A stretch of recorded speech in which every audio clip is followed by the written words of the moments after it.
কেমন ভালোবাসে নবী আম্মা খাদিজা,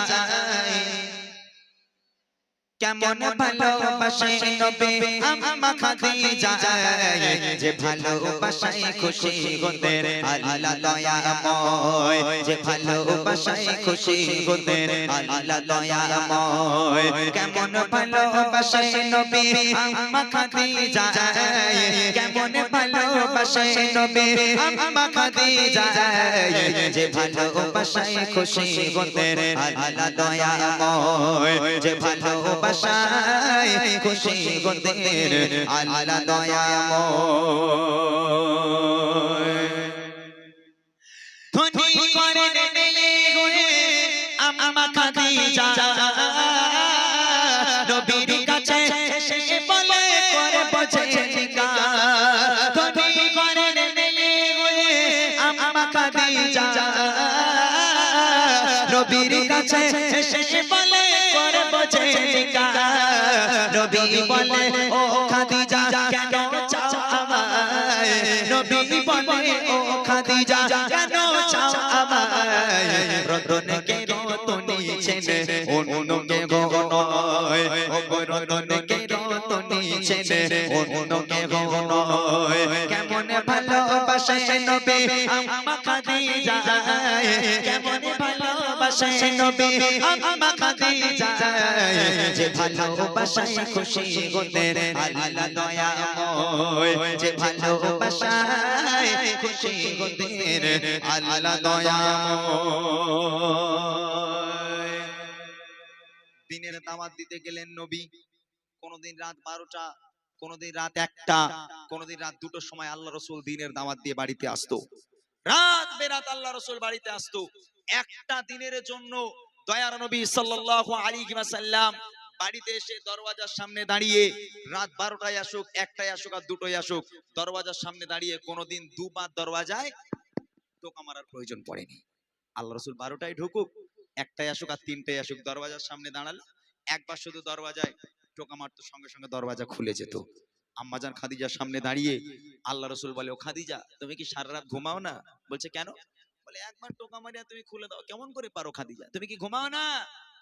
আম্মাজান খাদিজা বলেছিল, হে আমার স্বামী, আপনি যখন বাইরে থাকেন আমি খাদিজা ঘুমোতে পারি না, বড় টেনশন হয়, বড় ভয় হয়, না জানি কাফেরেরা আপনার উপর কোনো আক্রমণ করলো কিনা, আপনার উপর কোনো ক্ষতি করলো কিনা, এই চিন্তায় আমি খাদিজা সারা রাত ঘুমোতে পারি না, আপনার অপেক্ষায় পথ চেয়ে দরওয়াজার গোড়ায় বসে থাকি। আহা কি ভালোবাসা, আমার মায়েরা পারবে? এই হাবিব ভাই যদি বাড়ি যায় এখন 12টা 1টার সময় বাড়ি যাবে, এখন আল্লাহ রাসূলকে একবার টোকা মারতো, আর হাবিব ভাই একবার টোকা মারলে আঙ্গা ভাবি কি দরজা খুলবে বলে মনে হয়? আমাদের ঘরে গিয়ে দরজা টোকা নয়, দরজা কিল মেরে, ঘুষি মেরে, লাথি মেরে দরজা ভেঙে দিতে হয়। তারপর আমার মায়েদের ঘুম ভাঙে না, ভাবিদের ঘুম ভাঙে না, সব জান্নাত থেকে ঘুরে বেড়াচ্ছে, ওদি লোকের সঙ্গে গল্প দেবে, আমার স্বামী আমার সোনার চাঁদ, কি ভালোটাই না বাসে। আহা, কিন্তু আল্লাহ রাসূল আম্মাজান খাদিজাকে কি ভালোবাসতো, খাদিজা আল্লাহ রাসূলকে কেমন ভালোবাসতো, কবি লিখছে দেখেন। দিনের দাওয়াত দিতে নবী যায় গো তারে তারে, অপেক্ষাতে বসে থাকে বিবি নিজের ঘরে। দিনের দাওয়াত দিতে নবী যায় গো তারে তারে, অপেক্ষাতে বসে থাকে বিবি নিজের ঘরে। দরজা টোকা দেবার সাথে দরজা খুলে যায়, দরজা টোকা দেবার সাথে দরজা খুলে যায়। বিবি বলে আপনি ছাড়া ঘুম নাহি হয়, ও গো বিবি বলে আপনি ছাড়া ঘুম নাহি হয়। কেমন ভালোবাসে নবী আম্মা খাদিজা, কেমন ভালোবাসে নবী আম্মা খাদিজা, যে ভালোবাসায় খুশি হতেন আল্লাহ দয়াময়, যে ভালোবাসায় খুশি হতেন আল্লাহ দয়াময়। পরের দিন আবার বাড়িতে এলো দয়ার নবী, দরওয়াজায় টোকা মারলো, দরওয়াজা খুলে গেল, আম্মাজান খাদিজা সামনে দাঁড়িয়ে আছে। আল্লাহ রাসূল আম্মাজান খাদিজাকে দেখে হাউমাউ করে কেঁদে উঠেছে। কেন জানেন? আল্লাহ রাসূল দেখছেন খাদিজা দাঁড়িয়ে আছে, আর আম্মাজান খাদিজার জামাটা এখান থেকে এমন ভাবে ছিঁড়ে গেছে, ও জামা সেলাইও করা যাবে না, তাবলিও মারা যাবে না। এখন এই দেখে আল্লাহ রাসূল হাউমাউ করে কেঁদে উঠেছে। আম্মাজান খাদিজা আল্লাহ রাসূলকে জড়িয়ে ধরলো, হে আমার স্বামী, আমার দ্বারা কি কোনো বেয়াদবি হলো, কষ্ট পেলেন, আপনি কাঁদছেন কেন, কি হয়েছে আপনার? আল্লাহ রাসূল বলছেন, ও খাদিজা, তুমি কোন ঘরের মেয়ে খাদিজা? তোমার আব্বাজানের এত সয় সম্পত্তি, জায়গা জমি, সোনাদানার মালিক তুমি, সব সোনাদানা গুলো এনে আমি নবী আমার রাস্তায় কুরবানি করে দিলে খাদিজা, আজকে তোমার অবস্থা দেখো, তোমার জামাটা এমন ভাবে ছিঁড়ে গেছে, আমি তোমার স্বামী হয়ে ওই জামা সেলাই করে দিতে পারবো না। ও খাদিজা, আমি তোমাকে ভালো রাখতে পারলাম না। আম্মাজান খাদিজা কাঁদতে কাঁদতে বলেছিল, হে আমার স্বামী, আমি আপনার কাছে কোনোদিন কষ্ট পাইনি, আলহামদুলিল্লাহ খুব ভালো আছি, তবে জীবনে কিছু চাইনি, তিনটে জিনিস চাইবো, দেবেন? আল্লাহ রাসূল বলছে, খাদিজা তোমার কি চাই বলো। আম্মাজান খাদিজা বলছে, আমার প্রথম নম্বর আবদার, আমি খাদিজা যেদিন ইন্তেকাল হয়ে যাব, যেদিন মারা যাব, দোকান থেকে কাফন কিনে পরালে হবে না, তাহলে আপনার এই জুব্বা, আপনার এই পিরান আমাকে কাফন করে দিতে হবে। দ্বিতীয় নম্বর আবদার, যখন আমাকে কবরে শোয়ানো হবে, কবরে শোয়ানোর আগে আপনি নিজে কবরে নামবেন, কবরের চারপাশটা একবার হাঁটবেন, কারণ আমি খাদিজা কবরের আযাবের ভয় পাই, কবর যদি আমাকে আযাব দেয়, পিষে দেয়, আপনার পায়ে ছাপ থাকলে কবর আমাকে আর আযাব দেবে না।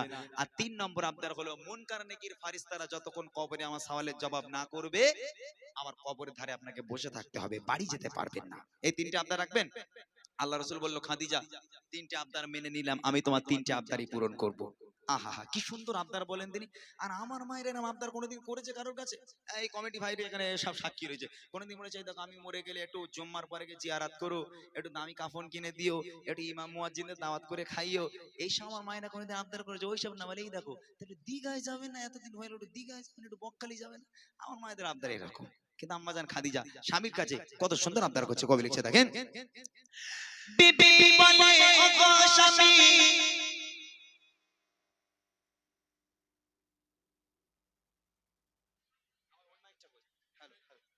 হ্যালো হ্যালো বাড়াও, বিবি বলে, ওগো স্বামী, মরণের পরে কবর শোয়াবেন আমায় ঝুমা কাফন করে, কবরের চারিপাশে ঘুরবে কেটে কেটে, কবর জানো নাই পারে আমায় পিষে দিতে, থাকবে বসে ফারিস্তাদের সওয়ালের সময়, থাকবে বসে ফারিস্তাদের সওয়ালের সময়, কবরের কঠিন আযাব বড়ই ভয়ের হয়, ও কবরের কঠিন আযাব বড়ই ভয়ের হয়, কেমন ভালোবাসে নবী আম্মা খাদিজা, কেমন ভালোবাসে নবী আম্মা খাদিজা, যে ভালোবাসায় খুশি হতেন আল্লাহ দয়াময়, যে ভালোবাসায় খুশি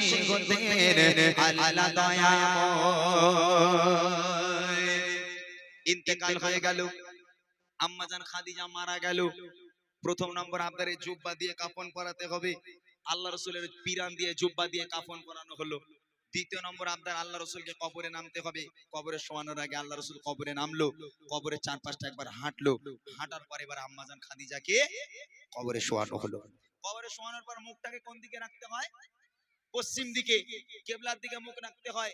তো আম্মাজান খাদিজাকে কবরে শোয়ানোর পর আম্মাজান খাদিজার মুখটাকে নিয়ে যতবার কিবলার দিকে, পশ্চিম দিকে ঘোরানো হয়, আম্মাজান খাদিজার মুখটা ঘুরে আবার অটোমেটিক আসমানের দিকে হয়ে যায়। সাহাবারা পেরেশান হয়ে গেল, চিন্তায় পড়ে গেল, কি ব্যাপার, মুখ কেন করে না? আবার একবার চেষ্টা করা হলো, আবার একবার আম্মাজান খাদিজার মুখটা কবরের মধ্যে পশ্চিম দিকে ঘোরানোর চেষ্টা করা হলো, আবার আম্মাজান খাদিজার মুখটা ঘুরে অটোমেটিক আসমানের দিকে হয়ে যায়। সাহাবারাও পেরেশান, আল্লাহ রাসূলও পেরেশান, মুখ কেন কিবলার দিকে ঘোরে না?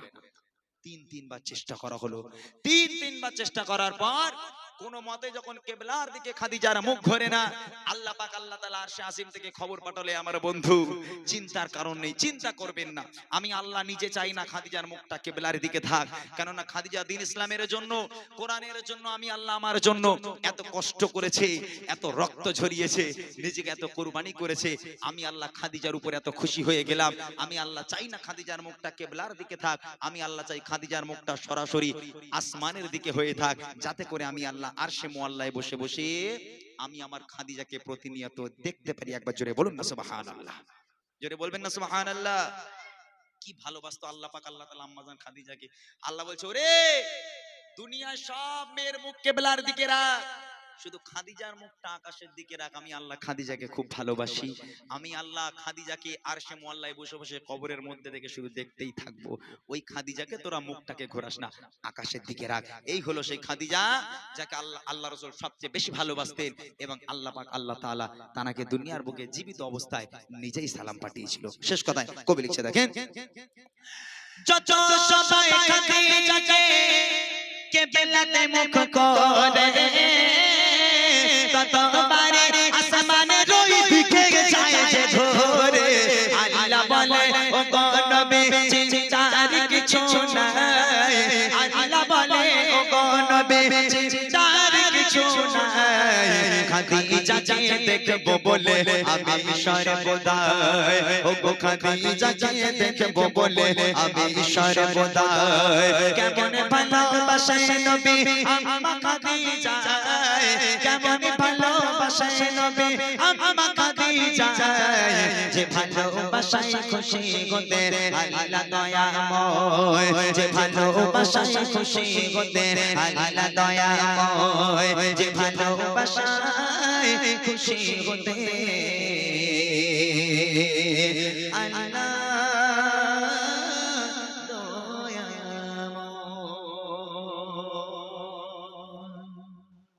চলেন অনেক গজল শুনিয়ে দিলাম, আমার দাদা ভাই গজল গাইবে, আপনারা শুনবেন। আর দুটো রিকোয়েস্ট এসেছিল, আই লাভ মোহাম্মদ, আর একটা কি ছিল জানো ভাই, আই লাভ, আর একটা হয়ে গেছে, ঠিক আছে, আই লাভ মোহাম্মদ আমি গাইবো ইনশাআল্লাহ। আর এরপরই দাদা ভাইয়ের পরে যখন আমি উঠবো বুড়িমা গজলটা শুনিয়ে দেব। তবে অনুরোধ করছি, অনেকক্ষণ সময় দিয়েছেন, আর কিছুটা সময় আমাদের সঙ্গে দেন, ইনশাআল্লাহ আমরা একসঙ্গে বিদায় নেব।